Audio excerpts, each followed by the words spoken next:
Oui, Enoch, je vais bien, merci. Et toi-même?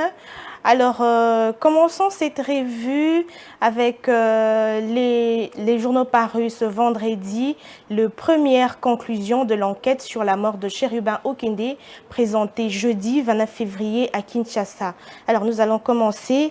Affaire Chérubin Okende, le conclusion des investigations révèle un suicide procureur près la Cour de cassation.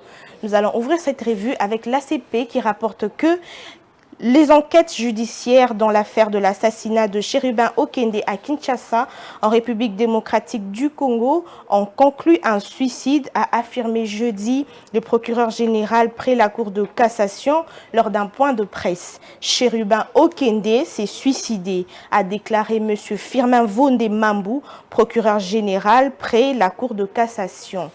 Dans un autre registre, toujours dans le même chapitre, avec l'actualité.cd, selon les conclusions du procureur général près la Cour de cassation, Chérubin Okende serait suicidé.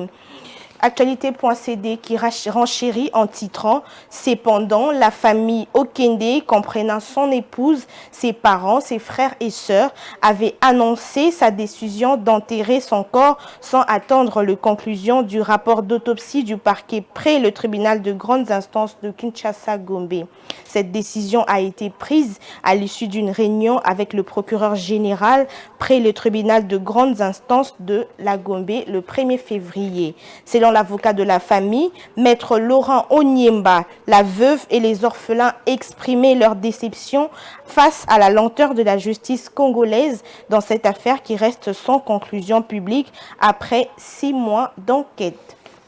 Alors, prenons un autre journal. Maintenant, c'est le cas de la RFI qui titre que l'enquête sur la mort de Chérubin Okende conclut à un suicide.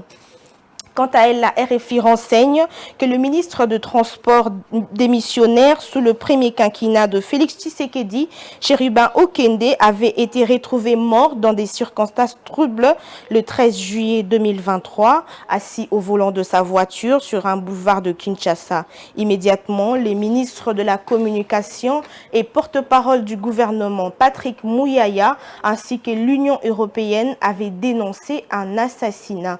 Plusieurs personnes avait été arrêté dans son garde du corps, considéré par la justice congolaise comme le premier suspect.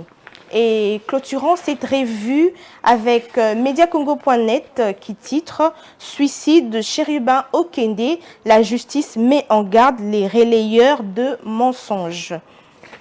Média Congo, pour clôturer, rapporte qu'il est toujours bon de garder sa langue car le ministère public peut se saisir, allais-je dire, de votre cas si vous dépassez les bornes, a dit les procureurs de la République près la Cour de cassation, et de préciser le corps de Chérubin Okende n'a subi aucun traumatisme selon l'autopsie. Il faut désormais une retenue.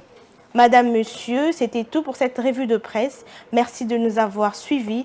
Restez branchés. À très vite.